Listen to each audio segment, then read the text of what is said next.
seems from all reports that we're getting, and we are very, very limited in what we can say true, but it seems from the latest reports that the protests that have been sweeping through the entire country have been quelled for now. Quite what that means, I imagine it means there are not many hundreds of thousands of people on the streets of cities like Tehran. The images that we've seen, it certainly seems emptier. Shops have been opened, but I think shopkeepers were kind of coerced into opening for the pictures. A organization in America, the Critical Threat Organization, has released a report suggesting that whilst the opposition movement has been quashed for now, and that it's very much for now, the security clampdown is so massive and involving so many hundreds of thousands of security troops, police, that it cannot be sustained. Therefore, the protests could be re-triggered or reignited yet again.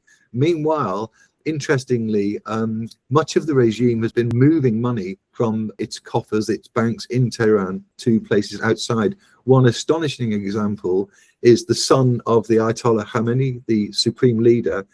His son is called Mojtaba Khamenei, I hope I've said that correctly, who has apparently, intelligence reports reveal, moved $320 million to nearby Dubai.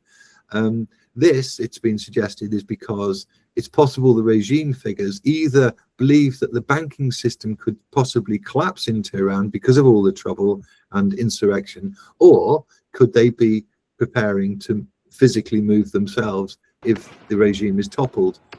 It's an odd thing to come out, given that there haven't been any apparent protests in the volumes that we've seen before in possibly the past 48 hours. So it's possible this money was moved before or during that 48 hours, but it's interesting, and much more money has been moved by other key figures in the regime.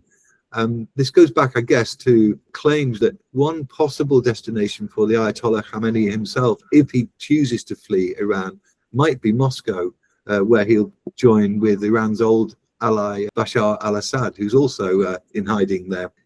How safe he would be there, I don't know, because Bashar al-Assad may still be under what was termed house arrest by Putin, but we're unsure. The situation in Iran is very uncertain. It seems that it's quietened down for now. Quelling of the protests cannot be sustained. We aren't sure how long that will last, so it seems the protest is on hold, but could reignite again. If the Iranian regime, i.e. Ayatollah Khamenei and his cohorts, do or did flee to Moscow, they would be in a very difficult position, because we're not sure what conditions Bashar al-Assad, the toppled Syrian leader, is being held in Moscow, but by all accounts he's under some form of house arrest, perhaps for in the future being used as a bargaining tool. It's occurred to me in the past that Putin could easily turn around to whoever's investigating Russian war crimes in Ukraine and say, well, we've got Bashar al-Assad, who's also wanted for war crimes.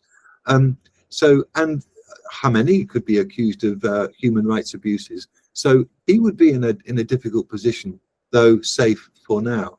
And it's also correct to say that Iran has been a useful ally of Russia's in providing these kamikaze Shahed drones, which have proved very deadly, a little useless at first, but quite deadly in the war on Ukrainian civilians in particular.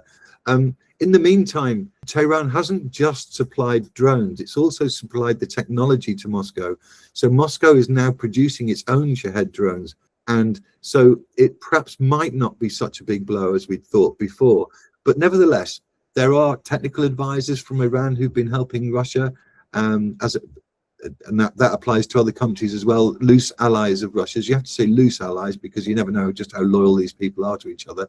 And I think it's entirely possible that Russia has also, in the meantime, pivoted towards North Korea for help. The ammunition that North Korea has been supplying has proved to be pretty useless.